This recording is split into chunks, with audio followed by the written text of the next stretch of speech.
Hello मित्रों, स्वागत है आप सभी का अपने चैनल अनुफ्री क्लासेज पर। UP TET C TET SSL video में आज हम बात करेंगे सामान्य ज्ञान प्रश्नोत्तर 1। यहाँ पर मैं आप लोगों को 10-10 प्रश्न करके सामान्य ज्ञान का जो इम्पोर्टेंट प्रश्न है और पेपर में कहीं ना कहीं पूछे गए हैं वहीं से मैं टच करूँगा। आप लोग चैनल से ज़रूर जुड़ें और देखिए, यहाँ पर आप लोग तैयारी करते हैं तो आप लोग को पता ही होगा कि ये इम्पॉर्टेंट है। चलिए हम देखते हैं। पहला प्रश्न कह रहा है, केंद्रीय औषधीय एवं संगध पौधा संस्थान स्थित है। कहाँ पर स्थित है? ये ऑप्शन कह रहा है लखनऊ में या नई दिल्ली में या भोपाल में या हैदराबाद में स्थित है। तो अगर मैं बात करूँ नई दिल्ली की तो और लिख लीजिए, नई दिल्ली में याद रखिएगा भारतीय कृषि अनुसंधान संस्थान। अगर पेपर में पूछा जाए कि भारतीय कृषि अनुसंधान संस्थान कहाँ पर स्थित है तो नई दिल्ली में स्थित है। और भी पूछा जा सकता है, याद रखिएगा। अगर पूछा जाए राष्ट्रीय मौसम विज्ञान संस्थान, ये कहाँ पर है? तो ये भी नई दिल्ली में है। राष्ट्रीय मौसम विज्ञान संस्थान और भारतीय कृषि अनुसंधान संस्थान नई दिल्ली में स्थित है, याद रखिएगा। और मैं बात करूं भोपाल की, लीजिए इंदिरा गांधी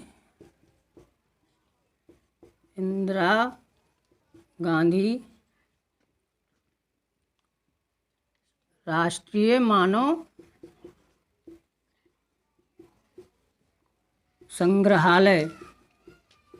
पेपर में पूछा जाए कहाँ है तो भोपाल में स्थित है। अब यहाँ पर लिख लीजिए हैदराबाद का। हैदराबाद से पूछा जाता है राष्ट्रीय भूभौतिक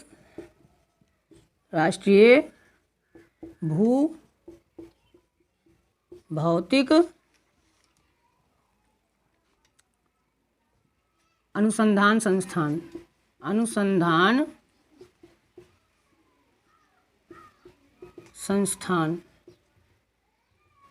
राष्ट्रीय भूभौतिक अनुसंधान संस्थान कहाँ पर स्थित है तो याद रखिएगा हैदराबाद में स्थित है। और आपका जो ये राइट आंसर है वो हो जाएगा ऑप्शन नंबर ये, केंद्रीय औषधीय एवं संगध पौधा संस्थान स्थित है तो लखनऊ में स्थित है। इतना आप लोग स्क्रीनशॉट ले लीजिए, फिर मैं दूसरा क्वेश्चन लिखवाता हूँ। चलिए दोस्तों, दूसरा प्रश्न देखते हैं। प्रश्न है, पूछ रहा है धान का खैरा रोग किस तत्व की कमी से होता है? ये ऑप्शन कह रहा है नाइट्रोजन की कमी से, बी कह रहा है कि लोहा की कमी से, और सी कह रहा है कि जिंक यानी कि जस्ता की कमी से, और डी ऑप्शन कह रहा है कि पोटास की कमी से। तो याद रखिएगा कि ये जो धान का खैरा रोग होता है इसमें क्या होता है, पत्तियों पर हल्के हल्के पीले रंग के धब्बे पड़ जाते हैं और बाद में कत्थई रंग के हो जाते हैं और पौधे बौने भी होते हैं। तो ये है धान का खैरा रोग। ये उत्तर प्रदेश के तराई क्षेत्रों में काफ़ी ज़्यादा ये सब होता है। तो याद रखिएगा ये जिंक यानी कि जस्ता की कमी से होता है। और तीसरा देखिए प्रश्न है, ऑपरेशन फ्लड संबंधित है। ऑपरेशन जो फ्लड है वो किससे संबंधित है? बाढ़ नियंत्रण से या दुग्ध उत्पादन से या सिंचाई विकास से या मृदा संरक्षण से? तो याद रखिएगा कि जो ऑपरेशन फ्लड है ये दुग्ध उत्पादन से संबंधित है। आप लोग इसका स्क्रीनशॉट ले लीजिए, फिर मैं और लिखवाता हूँ। चौथा प्रश्न, हाँ चलिए दोस्तों, चौथा और पांचवा प्रश्न देखते हैं कि प्रश्न क्या है। पांचवें प्रश्न का आप लोग आंसर दीजिए अगर पता हो तो, बाकी हम चौथे को बताते हैं जब तक। तो कोई लिखा है, सिंचाई की किस विधि में सर्वाधिक पानी की बचत होती है? यानी नीचे जो चार ऑप्शन हैं विधि लिखे हुए, टपक सिंचाई विधि या कुंड विधि या छल्ला विधि या प्रवाह विधि। तो इसका राइट आंसर जो हो जाएगा ऑप्शन नंबर ये हो जाएगा, टपक सिंचाई विधि जो है वो पानी को क्या करता है, बचत करता है। टपक विधि ऊपर से डालते हैं। फिर यहाँ पर देखो लिखा है पांचवा प्रश्न, दूध में सर्वाधिक वसा यानी प्रतिशत में उत्पादन वाली भैंस की नस्ल है। इसमें ये जो है जाफरानी, मुर्रा, मेहसाना, भदावरी, ये सब भैंसों की नस्ल हैं। इसमें पूछा जा रहा है कि जो दूध होता है उसमें सर्वाधिक वसा किस नस्ल से प्राप्त होता है? तो याद रखिएगा भदावरी से।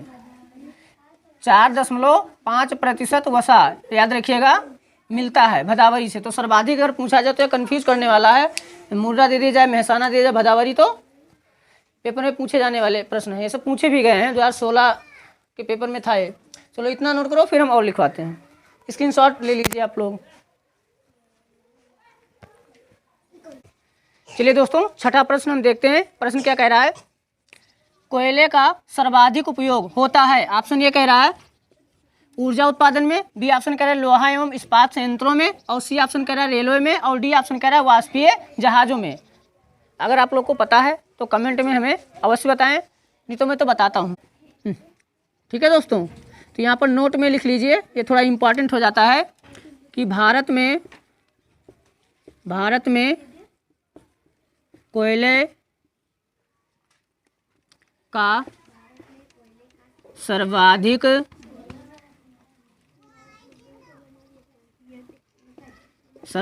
उपभोग ऊर्जा उत्पादन के लिए याद रखिएगा विद्युत उत्पादन कंपनी ब्रैकेट में यहाँ पर लिख लिए NTPC। जो कंपनी का नाम है वो क्या है? NTPC है। NTPC का फुल फॉर्म लिख लीजिएगा, यानी कि ऊर्जा का सर्वाधिक उपभोग अगर बात की जाए कौन सी कंपनी करती है तो विद्युत उत्पादन कंपनी NTPC करती है। NTPC का फुल फॉर्म पूछा जाता है, लिख लीजिए यहाँ से, national, N for national, T for thermal, और P फॉर पावर, और C फॉर कारपोरेशन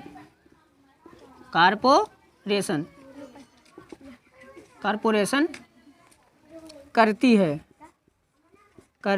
है। तो इस तरीके से इसका राइट आंसर जो हो जाएगा वो ऑप्शन नंबर ये हो जाएगा कि कोयले का सर्वाधिक उपयोग होता है तो कहाँ पे? ऊर्जा उत्पादन में होता है। अगर आप लोगों से पूछा जाए कि कौन सी कंपनी सर्वाधिक उपभोग करती है तो NTPC करती है। NTPC का फुल फॉर्म क्या होता है तो नेशनल थर्मल पावर कारपोरेशन होता है। आशा करते हैं कि आप लोग को वीडियो अच्छी लगी होगी। वीडियो अच्छी लगी है तो कृपया वीडियो को लाइक ज़रूर करिएगा। चलिए इतना स्क्रीनशॉट लीजिए, फिर मैं 7वां लिखवाता हूँ। 7वां और 8वां प्रश्न देखो क्या कह रहा है। 7वां प्रश्न, जलोढ़ मिट्टी कहाँ मिलती है? उत्तरी भारत या दक्षिणी भारत या गंगा यमुना के मैदान क्षेत्र में या पूर्वी भारत में? तो याद रखो कि ये जो जलोढ़ मिट्टी होती है यह नदियों के दोआब क्षेत्र में पाई जाती है। कहाँ पर पाई जाती है? इसका विस्तार नदियों के दोआब क्षेत्र में मिलता है। तो इसीलिए यानी कि इसका राइट आंसर जो हो जाएगा वो गंगा यमुना का मैदानी क्षेत्र। समझ रहे हो? अब यहाँ पर देखो लिखा है बिहू नृत्य भारत के किस राज्य से है? यानी बिहू जो नृत्य है ये कहाँ का है तो याद रखिएगा असम का है। राइट आंसर हो जाएगा ऑप्शन नंबर ये। इतना नोट करो, स्क्रीनशॉट आप लोग ले लीजिए, फिर लिखवाते हैं 9वां और 10वां प्रश्न। बस बेटा सुनो, तुम लोग आ गए हो तो बोलो ना, तो हम लिखवा रहे हैं, तुम लोग भी समझो, नोट कर लो तुम लोग भी। अब मैं सामान्य ज्ञान प्रश्नोत्तर सेकंड का आप लोग को बाद में फिर 10 प्रश्न महत्वपूर्ण जो होते हैं लिखवाऊंगा। चलो यहाँ पर देखो प्रश्न 9 है, शांत घाटी किस राज्य में स्थित है? ऑप्शन ए कह रहा है कि महाराष्ट्र में, बी कह रहा है केरल में, और सी कह रहा है उत्तराखंड में, और डी कह रहा है कर्नाटक में। तो याद रखिएगा कि जो शांत घाटी है वो केरल राज्य से संबंधित है। और याद रखिएगा प्रश्न 10वां जो है, लौटते मानसून के समय आर्द्र पवनें बहती हैं, कह रहा है घाटी से मैदान की ओर बहती हैं या स्थल से समुद्र की ओर बहती हैं, या समुद्र से स्थल की ओर बहती हैं, या पठार से मैदान की ओर बहती हैं। ये सब कंफ्यूज करने वाले प्रश्न हैं, इस तरीके से दे दिए जाते हैं तो कंफ्यूजन हो जाती है। तो इसका राइट आंसर जो हो जाएगा वो हो जाएगा ऑप्शन नंबर बी, स्थल से समुद्र की ओर बहती हैं, और इसी को क्या कहा जाता है तो याद रखिएगा स्थलीय समीर कहा जाता है। चलो इतना आप लोग स्क्रीनशॉट ले लीजिए। वीडियो को अभी तक लाइक नहीं किए तो वीडियो को लाइक, दोस्तों के साथ शेयर जरूर करें। फिर मिलेंगे अगले वीडियो में। Thanks for watching.